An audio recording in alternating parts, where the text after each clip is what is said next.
सुप्रभात बच्चों, आज उपस्थित हूँ मैं व्याकरण की कक्षा में। और आज की कक्षा में पढ़ेंगे हम हिंदी व्याकरण अंतर्गत भाषा और व्याकरण। आज का टॉपिक है हमारा भाषा और व्याकरण। तो आइए सर्वप्रथम हम जानते हैं भाषा को। भाषा किसे कहते हैं? तो भाषा वह साधन है जिसके द्वारा मनुष्य अपने मन के विचारों को दूसरों के सामने बोलकर या लिखकर प्रकट करते हैं। आइए अब चलते हैं, हम जानते हैं भाषा के प्रकार को, कि भाषा के कितने भेद होते हैं, भाषा के कितने प्रकार हैं। तो भाषा के मुख्यतः दो प्रकार होते हैं, यानी भाषा मुख्यतः दो प्रकार की होते हैं। पहला मौखिक और दूसरा लिखित। चलिए अब सबसे पहले जानते हैं हम मौखिक भाषा को। जिस भाषा रूप को बोलकर तथा सुनकर प्रकट किया जाए उसे मौखिक भाषा कहते हैं।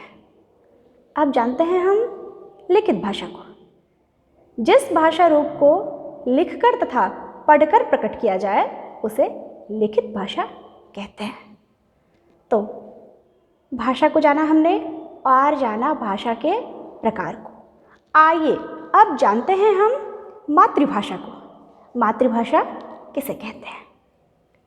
जन्म लेने के बाद मानव जो पहली भाषा सीखता है उसे उसकी मातृभाषा कहते हैं। हमारी मातृभाषा कौन सी है, पता है आप सबको? आइए मैं बताती हूँ। हिंदी हमारी मातृभाषा है, अर्थात हमारी मातृभाषा हिंदी है। अब जानते हैं हम लिपि को। लिपि किसे कहते हैं? ध्वनियों के लिखित चिन्ह को लिपि कहते हैं। किसे कहते हैं लिपि? ध्वनियों के लिखित चिन्ह को लिपि कहते हैं। अब हिंदी की लिपि देवनागरी है। ठीक है बच्चों, हिंदी की लिपि देवनागरी है।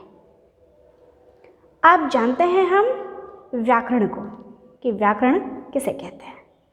व्याकरण वह साधन है जिसके माध्यम से हमें किसी भी भाषा की शुद्धता का ज्ञान प्राप्त होता है।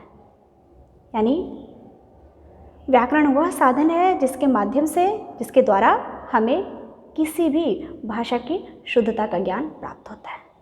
आज की कक्षा में इतना ही। धन्यवाद बच्चों।